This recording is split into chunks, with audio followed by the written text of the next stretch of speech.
I've already mentioned President Cyril Ramaphosa is returning home sooner than planned due to the crippling stage 6 load shedding. For more on this, joined now by energy expert Ted Blom. Ted, good evening and thank you very much for your time. Thanks for coming on. Can the President do anything? He's rushing back home. Is there something that he can do to deal with the crisis that is currently being faced by Eskom? Well, I don't think the President can personally do anything. He's been a member of the War Room for more than 5 years and had personal oversight of Eskom ever since. So I don't think there's anything that he can personally do. The fact of the matter is the problem lies at the policy level and the deployment of cadres from the ANC to Eskom. I think that's where the problem lies, because not all the cadres that have been deployed have actually been competent. And we're now seeing we're reaping the results of that strategy, the strategy of the government in terms of base load, and the strategy of the government in terms of appointments at Eskom. Yeah, there are some who say there have been non-disclosures that have been signed at Eskom, a lot of them, others being recently renewed. It's, of course, a rumor at this particular point in time. Do you know anything about it? And does that have anything to do with the fact that engineers on the ground know exactly what is going wrong, but they have been prevented from saying what is going wrong? Well, you see, when an organization, and Eskom tried that with me in 2008, when my contract ended, and I was invited to a platform in New York City, they tried to interdict me. In fact, they went so far as to issue a false interdict at the time, which a document that purported to be an interdict. And it seems to me that the scurrilous behavior at Eskom is still ongoing from 2008 and still there today.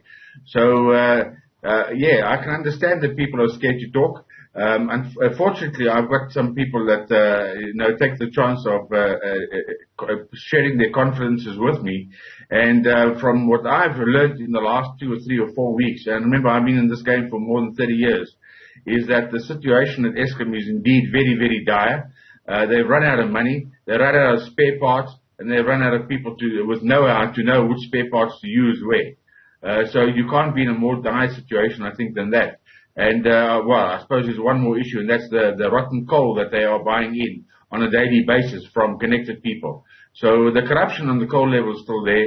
The corruption on the procurement side is definitely still there. And I'm surprised to see that in Eskom's latest so-called crowdfunding exercise to get in the expertise, they've left out anybody that has procurement or finance experience, which is my domain, and that they're just focusing on the technical skills.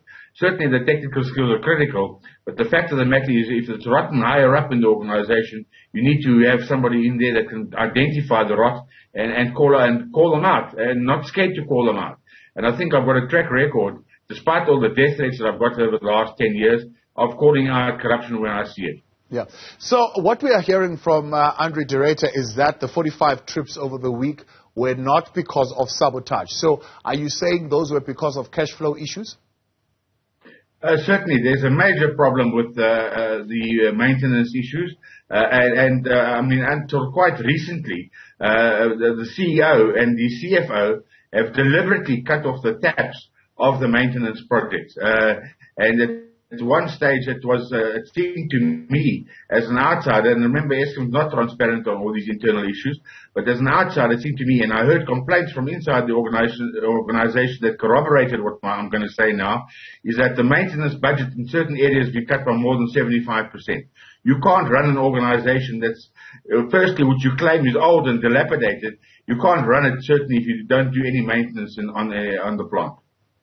Now, it's said that they are needing at least 500 million right now to continue using diesel because they have used their whole entire 8 billion diesel budget in 5 months. How true is that? Well, the 500 million that they've been offered by the CFO is part of the stranglehold that the organization is facing. And the 500 million, I don't think will buy them a week's worth of diesel.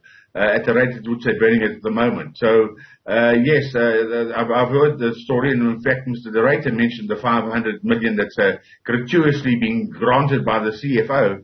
The fact of the matter is all these directors need to be charged with treason and breach of the Companies Act, because they are listening to political interference, and they're not discharging their duties to the company in terms of their fiduciary duties in terms of the Companies Act. The whole lot should be charged, and not just this bunch, but the previous bunch as well. So, and then we can go back about at least 10, 15 years, because when I got to Eskom back in 2006, the corruption was already very rough after my initial stint at Eskom in the late 80s.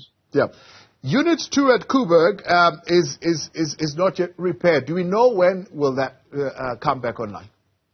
Well, the Director tried to answer that question by being non-committal. He said the answer lies from a tone, because they're the ones who are going to fix up the mess that has transpired at Koeberg in respect of the control lots. Now, I mean, they can talk away as much as they want to. As far as I'm aware, and I'm not a nuclear scientist, but I had nuclear clearance on Koeberg when I was at Eskom in the late 80s, is that the control rods are a core part of the functioning of a nuclear reactor. It's the control rods which determine whether, in fact, they control. I mean, I don't know how much further I need to explain that. They control the process starting and they control the process stopping. So if the control rods are giving problems, that's a big issue. And what you also need to remember or know about is that the sister stations of Koeberg in France, more than half of those that were earmarked for refurbishment have actually been scrapped, because the refurbishment program requires that the core or the base of the reactor needs to be in very good condition. And when they opened them up, and they had the liberty of spare capacity to be able to open them up and do a pre-inspection before they started ordering parts, unlike Eskom, they found that the core was actually had excessive corrosion, was not suitable for life extension, as they call it. Now, with Koeberg, it seems to me they haven't gotten to the core of Unit 2, or if they've got there, they saw that it wasn't in good shape, and that's why they quietly closed it all up again and scheduled it for another day. They might find exactly the same problem with Unit 1. So are you saying to us then, Ted, it doesn't matter how quickly the president flies back to the country and how many briefings he holds with Eskom, I suppose, unless he's going to give them a blank check and say, here's the money via Treasury, we are not about to see load shedding stage 6 easing anytime soon? Well, I don't think we're going to see it easing anytime soon. And anyway, to be back, if you look at Eskom's own forecast for the next 12 months, there's 2 weeks of non-load shedding, one of which is over Christmas and the other one's in September 2023. The fact of the matter is that it's not a question of loosening the purse strings and going blind.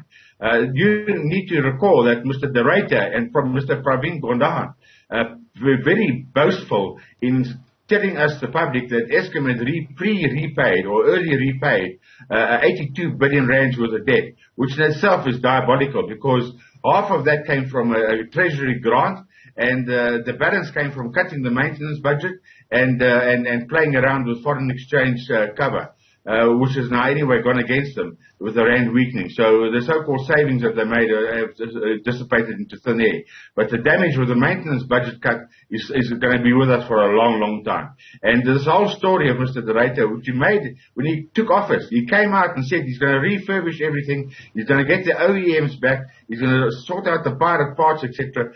Those were things, recipes that I think people with honest integrity advised him to say and do. But the fact of the matter is he didn't do any of that. He vacillated all over the show. He talked about renewables being a better investment than fixing up old baseload coal power stations.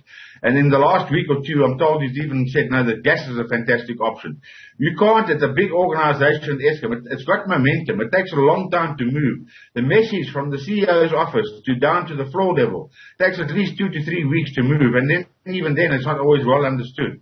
So you can't vacillate at strategic level. You want to go this way. You want to go that way. Then you want to go this way. Then you stop spare parts being bought. And then you catch people buying expensive milk. That's not the job of a CEO. That's a job of the internal forensics division, which anyway was corrupted for the last 15 years. And I believe they've put in some new people now. And from what I've seen, there's been 1 or 2 small results. I mean, I wouldn't applaud them, but nevertheless, it seems like it's starting to move in the right direction. But yes, there's very little options left over. They've now driven Eskom right into the ground. The president can do nothing about it other than sort out the strategic issues or clamps that he's put on Eskom's neck about decarbonizing, and cutting the budget to repay the debt. The fact of the matter is that debt should be written off against the culprits that stole the money. If they do a proper forensic audit, which I've been calling for since 2011, they would have found out who stole the money, and they can go to those people and get the money back. But now they've vacillated more than 14 years, not following the forensic route, and that money has now disappeared into thin air, similar to what the Guptas. Don't think that the Guptas invented corruption at Eskom. The corruption was rife from 2006, and I can pinpoint, and it's a pity Mr. Zonder's commission withdrew its invitations to me 3 times, because I would have had a lot to spill at that commission. But nevertheless, the corruption was endemic since 2006, and on the fuel and coal procurement side, which I had direct sight of, and on the other areas of Eskom, certainly, I can guarantee you, I've got evidence from 2008, that billions and billions of rands have gone astray. Ted Blom, appreciate your time. Thanks for coming on. Energy expert there, Ted Blom, saying it's a policy issue, but more than that, they must go after this management, previous management, and all those who stole the money.